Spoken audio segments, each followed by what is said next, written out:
et votre journée devient plus belle. Merci d'écouter Radio Classique, il est 8h.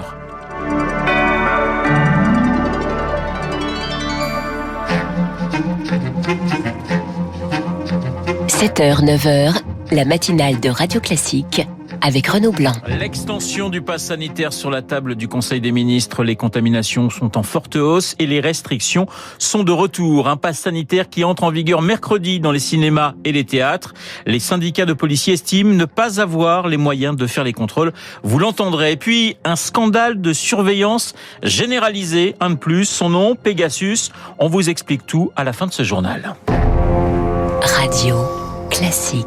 Et aux commandes du journal de 8h, Baptiste Gabory. Bonjour Baptiste. Bonjour Renaud, bonjour à tous. Début d'une course contre la montre pour le gouvernement. Le projet de loi sanitaire qui prévoit notamment l'extension du pass sanitaire est présenté ce matin en Conseil des ministres avant un passage express au Parlement en milieu de semaine en vue d'une adoption définitive en fin de semaine. Course contre la montre et contre le variant alors que la hausse des cas se poursuit. Marie Marty-Rossian. La dynamique est clairement plus forte que lors des vagues précédentes sous l'effet du variant Delta, reconnaît Olivier Véran dans le journal du dimanche. Santé publique France fait état de 12 532 nouveaux cas ces dernières 24 heures. Et le taux d'incidence est en augmentation dans toutes les classes d'âge, particulièrement chez les 10-39 ans, plus 74% de contamination.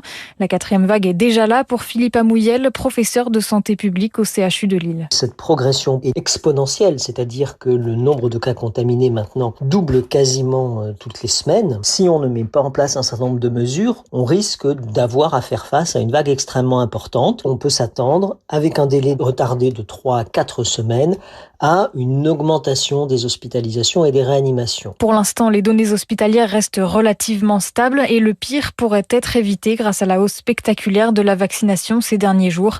Au total, plus de 30 millions de personnes sont complètement vaccinées, ce qui équivaut à 45% de la population. Marie Marty-Rossian, dans les Pyrénées-Orientales, face à la flambée des cas, les restaurants et les bars doivent fermer à 23h depuis hier soir. Le masque est de nouveau obligatoire dans les rues. Fermeture anticipée des bars et des restaurants également dans 37 communes de Haute-Corse. Restrictions valables jusqu'au 1er août. Vous écoutez Radio Classique, il est pratiquement 8h03, J-2 avant le pass sanitaire obligatoire dans tous les lieux de loisirs ou de culture. Comme dans les cinémas ou les théâtres, début août ce sera dans les cafés et dans les restaurants. Depuis une semaine donc, des millions de Français se précipitent dans les centres de vaccination sans être tous vraiment convaincus par ces nouvelles mesures.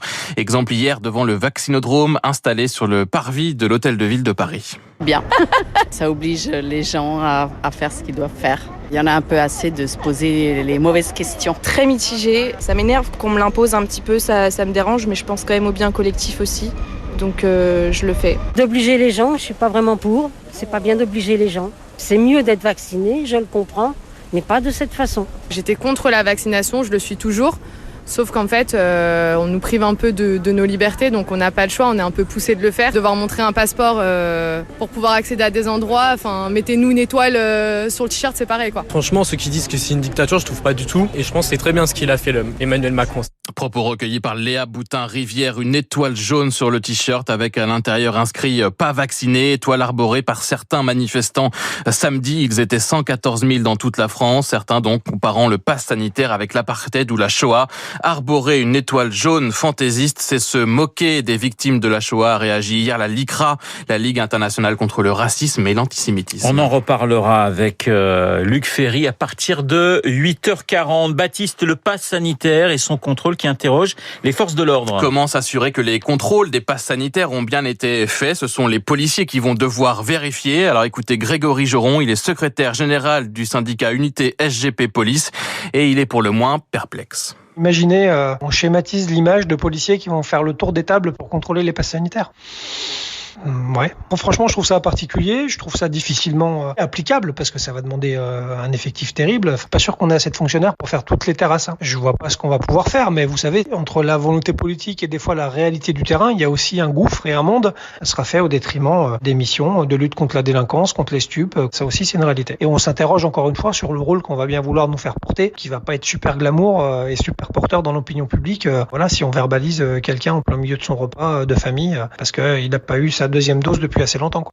Le non-contrôle du pass sanitaire pourrait être passible d'une peine allant jusqu'à 45 000 € d'amende et d'un an d'emprisonnement pour les professionnels concernés. Des professionnels qui vont devoir contrôler, mais aussi se vacciner. Et oui, l'extension du pass sanitaire est valable également pour les salariés de ces lieux, donc des restaurants ou des centres commerciaux par exemple, mais ils ont obtenu un délai. Un pass valide leur sera exigé à partir du 30 août. D'ici là, que prévoit le gouvernement? Que risquent les frondeurs? Réponse avec Émilie Vallès. Désormais, vous pourrez vous faire vacciner sur votre temps de travail sans perte de rémunération. Une autorisation d'absence pour les salariés est inscrite dans le projet de loi. Vous devrez simplement présenter une preuve de votre rendez-vous à votre employeur. Le texte précise aussi les sanctions pour les salariés réticents. Une nouvelle procédure plus souple que le droit commun sera instaurée. Ainsi, si un salarié ne respecte pas l'obligation de vaccination ou ne présente pas un pass sanitaire valide, alors qu'il y est contraint, son contrat de travail pourra être suspendu.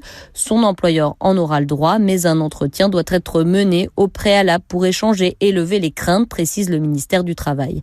Cette suspension de contrat peut durer jusqu'à 2 mois et pendant cette période, le salarié, évidemment, ne sera pas rémunéré.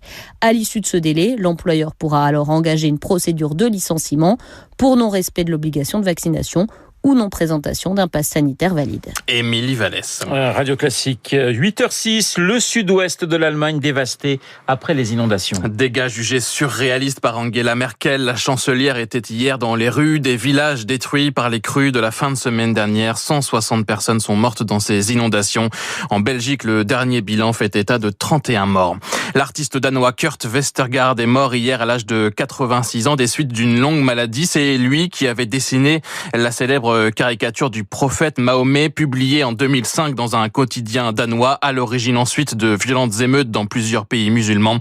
Il vivait sous protection policière et à une adresse secrète. Ils sont journalistes, militants ou avocats et ils étaient, Baptiste, espionnés depuis 2016. En tout, 50 000 personnes espionnées donc par un logiciel appelé Pegasus, mis au point par une société israélienne.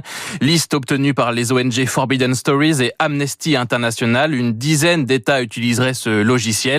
Une surveillance donc généralisée. Bonjour Eric Koch. Bonjour Baptiste, bonjour à tous. C'est peut-être le plus important scandale de cyberespionnage depuis les révélations d'Edward Snowden sur la NSA en 2013. Oui, et cette fois, cela ne concerne pas que les Américains, mais une dizaine de pays, parmi lesquels l'Inde, le Maroc ou encore l'Azerbaïdjan.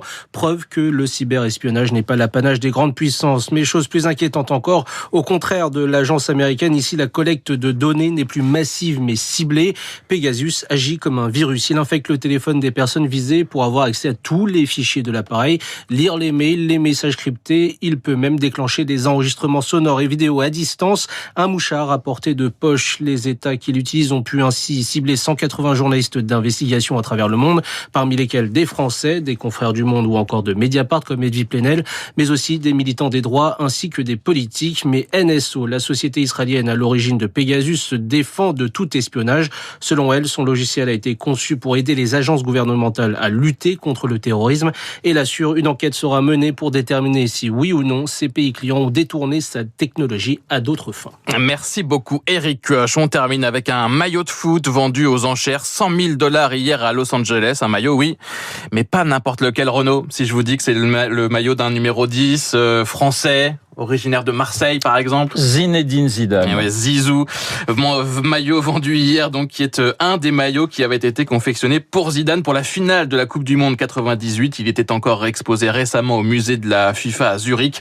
Le maillot a été authentifié par la FIFA et par Adidas, mais on ne sait pas encore s'il a bien été porté par Zizou pendant la rencontre. Alors moi, je peux vendre le maillot de la Sorbonne. J'étais champion de Paris en 89 avec le maillot de la Sorbonne, mais à mon avis, il vaudra pas $100 000. Alors ça sera peut-être un petit peu moins. On commence à 30 €. On commence à 30 €. À mon avis, ça montera pas beaucoup plus.